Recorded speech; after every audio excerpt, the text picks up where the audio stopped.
13-июль. Кызмат кылууга бизге эмне түрткү берет?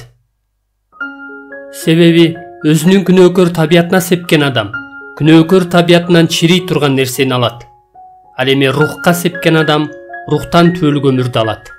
Галаттыктар 6-8-аят. Ишенген адамда Кудайдын ырайымынан болушунча көбүрөөк даам татуу каалоосу, тойбос табити бар. Андыктан ишенген адам Кудайдын ырайымы шараккан дарыяны, сүйүү дарыясын көздөй чуркайт. Жашообузга ыраазы болуп, үйүбүздө жыргап отура бербей, сүйүүгө жетеленип сыртка чыгып, ыңгайсыздыктарга жана азаптарга чыдаганга бизге дагы кандай күч түрткү берет?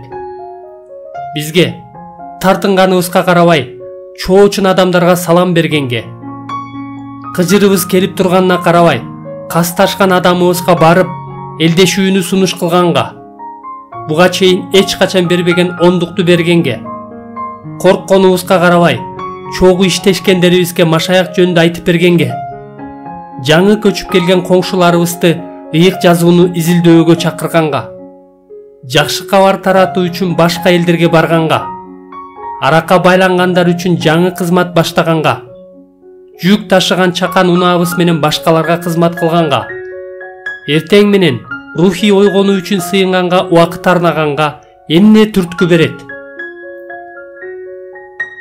Кандайдыр бир чыгымды талап кылган жана сүйүү менен жасалган бул иштердин эч бири жөндөн жөн эле жасала калбайт. Аларга түрткү берген нерсе бул жаңы табит, тактап айтканда Кудайдын ырайымын дагы да көбүрөөк таткысы келген ишенүүчүнүн табити. Биз Кудайды дагы да көбүрөөк таанып билгибиз келет. Ал бизге өзүбүздүн жеке, эч ким тынчыбызды албаган коопсуз жашообузга караганда көбүрөөк керек. Ишенген адам Кудайга таянганды жана өзүнүн жашоосунда Кудайдын кереметтүү иштерин көргөндү жакшы көрөт. Ошондуктан ишеним бизди Кудайдын ырайымы кудуреттүү түрдө аккан дарыяга, сүйүүнүн дарыясына жетелейт. Менин оюмча, Павыл рухка себүү керектигин айтканда, ушундай нерсени айткысы келсе керек. Галаттыктар 6-8-аят. Биз ишеним менен өзүбүздүн күч кубатыбыздын уруктарын рух иштеген жана жемиш өстүргөн жерлерге, сүйүүнүн талаасына себишибиз керек.